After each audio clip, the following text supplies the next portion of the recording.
तो दोस्तों आज की इस वीडियो में हम बात करने वाले हैं पास्ट इंडेफिनेट और पास्ट परफेक्ट टेंस के बारे में, क्योंकि बहुत सारे स्टूडेंट्स पास्ट इंडेफिनेट और पास्ट परफेक्ट इन दोनों को लेकर जो है कंफ्यूजन में रहते हैं कि कहीं पर हमने पास्ट इंडेफिनेट का यूज कर दिया, कहीं पर परफेक्ट का यूज कर दिया, लेकिन ये नहीं पता कि यूज इनका क्यों किया है और इसी स्थान पर क्यों किया है।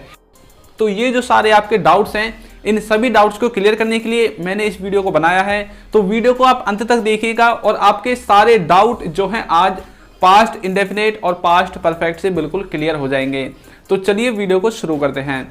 तो सबसे पहले हम बात करने वाले हैं पास्ट परफेक्ट के बारे में, क्योंकि यदि आप पास्ट परफेक्ट के सेंस को समझ गए तो आप पास्ट इंडेफिनेट के सेंस को भी समझ जाएंगे। तो चलिए बात करते हैं।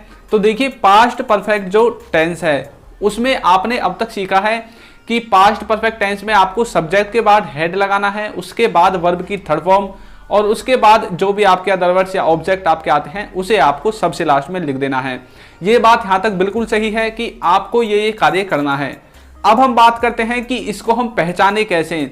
आपने आज तक सीखा होगा, आपने यूट्यूब के बहुत सारे लेक्चर्स देखे होंगे, क्लासरूम में भी आपने सीखा होगा, स्कूल्स में, कि जो पास्ट परफेक्ट टेंस होता है उसकी पहचान है चुका था, लिया था, दिया था, बोला था या ली थी, दी थी, ये उसकी पहचान है। अब आप मुझे एक बात बताइए, आप किसी से कन्वर्सेशन कर रहे हैं और कन्वर्सेशन करते टाइम, बात करते टाइम आप क्या उसके सेंटेंस के लास्ट में ध्यान देंगे यार इसमें तो लिया था आ गया, अब मुझे पास्ट परफेक्ट टेंस को लगाना है? नहीं दोगे ना, क्योंकि इस तरह से तो जो सामने वाला बंदा है उसे पता चल जाएगा कि आपको इंग्लिश नहीं आती या फिर आपके कॉन्सेप्ट क्लियर नहीं है। तो आपको कॉन्सेप्ट क्लियर करने हैं, ना कि आपको ये चीजें रटनी है, लिया था, दिया था, ली थी, दी थी। इन चीजों से आप कभी भी जिंदगी में इंग्लिश नहीं बोल सकते। यदि आप इन चीजों को रटोगे तो इंग्लिश को आप भूल ही जाइए। आपको सिचुएशन रटनी है। अब मैं आपको बताता हूं कौन सी सिचुएशन में पास्ट परफेक्ट टेंस का यूज होगा। पास्ट परफेक्ट टेंस का यूज तब हम करेंगे जब पास्ट के कोई निश्चित समय हो।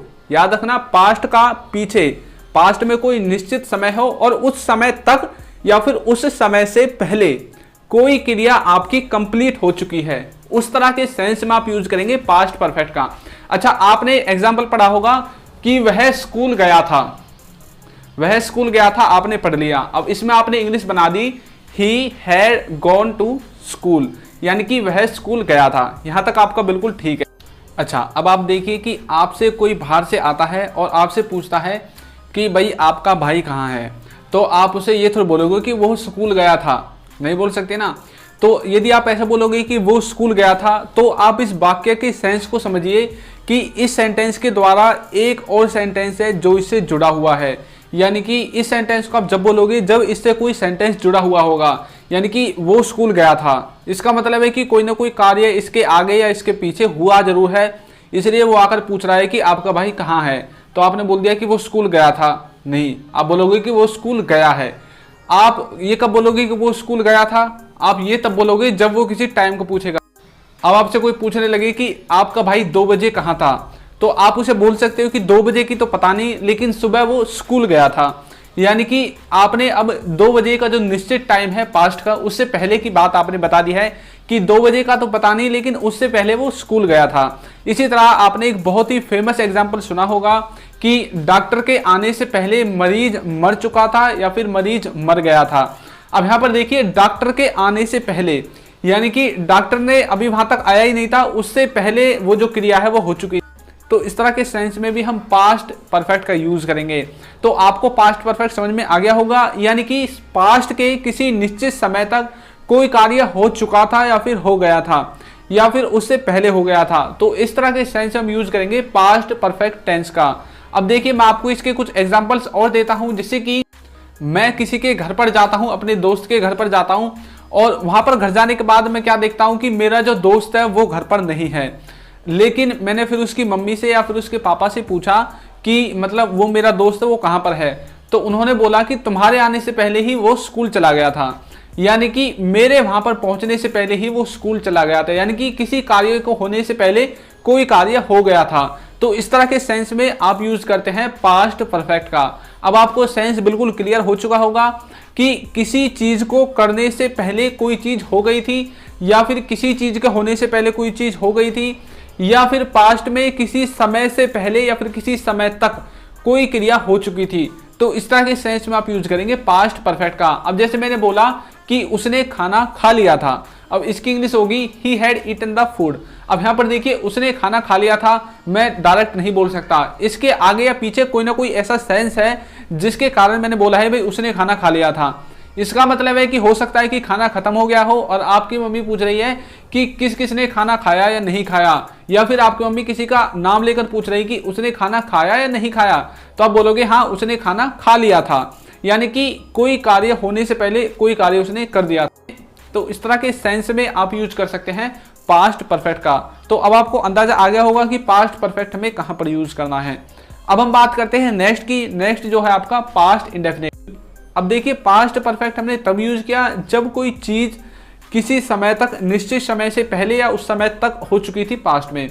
लेकिन अब मैं बोलना चाहता हूं पास्ट जो इंडेफिनिट है उसमें हम ऐसे सेंटेंसेस को बनाते हैं जो कि बिल्कुल सिंपल होते हैं और पास्ट में पहुंच चुके होते हैं, यानी कि वो कार्य पास्ट में चला गया है और बिल्कुल सिंपल है। जैसे कि मैंने खाना नहीं खाया, वह स्कूल नहीं गया, यानी कि ये सभी कार्य क्या हैं, ये पास्ट के हैं, ये हमने किए नहीं हैं और हम भी प्रेजेंट में खड़े हैं, ऐसा मैं दिखाना चाहता हूँ। उसने मैच नहीं खेला, तो इस तरह से आप बोल सकते हैं। वह स्कूल नहीं गया, तो ये सब क्या है, ये सिंपल हैं, इनमें आप देखना आगे या पीछे किसी वाक्य की जरूरत नहीं है। लेकिन उसने खाना खाया था, इसमें आगे पीछे एक सेंस जो है वो गायब है जो आपको लगाना। तो अब आप समझ गए होंगे कि इनमें पास्ट परफेक्ट में और पास्ट इंडेफिनिट में क्या अंतर है।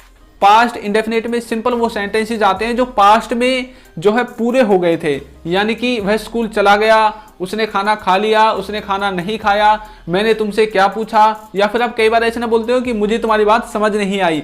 तो ये आपका सिंपल है, इसके बाद आपको बोलने की जरूरत है।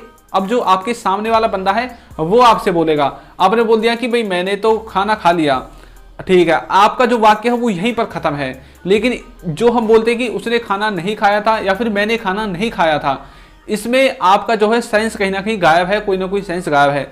तो इस तरह से आपको सेंस को समझने की जरूरत है। पास्ट परफेक्ट और पास्ट इंडेफिनिट आपके बिल्कुल जुबान पर रट जाएंगे। पास्ट इंडेफिनिट में आप जो है डिड का यूज कब करते हैं, जब आप इंटरोगेटिव या फिर नेगेटिव इंटरोगेटिव सेंटेंसेस को बनाते हैं। जैसे कि वह स्कूल नहीं गया, he didn't go to the school, उसने खाना नहीं खाया, he didn't eat the food. तो इस तरह से आप जो है नेगेटिव सेंटेंसेस को बनाएंगे। अब इंटरोगेटिव सेंटेंसेस कैसे आते हैं, क्या उसने खाना खा लिया, did he eat the food, यानी कि हम पास्ट के बारे में पूछ रहे हैं कि क्या उसने पास्ट में खाना खा लिया। इसके सामने यदि हम ऐसे बोलेंगे कि क्या उसने खाना खा लिया था, अब यहाँ पर देखिए अलग सेंस निकलेगा, यानी कि कोई चीज ऐसी मिसिंग है जो हमने इस वाक्य में आगे पीछे लगानी भूल गए हैं। कि उसने खाना खा लिया था, भाई तुम ऐसे पूछ के रहे हो कि उसने खाना खा लिया था, हमें पूछना है कि क्या उसने खाना खा लिया। ऐसा पूछोगे तो अलग लगता है, लेकिन खा लिया था इसका मतलब है कि खाना खत्म हो गया या फिर जो खाने वाला है वो वहां पर नहीं है।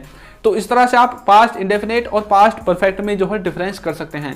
तो वीडियो आपको कैसी लगी है जरूर बताइएगा, और यदि अभी आपका कहीं पर कंफ्यूजन है तो आप हमें एक आध एग्जांपल कमेंट बॉक्स में पूछ सकते हैं, मैं उनका जरूर आपको रिप्लाई करूंगा। तो वीडियो को लाइक करके चैनल को सब्सक्राइब करना बिल्कुल ना भूलें, क्योंकि ऐसी ही वीडियो मैं अपने चैनल पर लाता रहता हूँ। Thank you.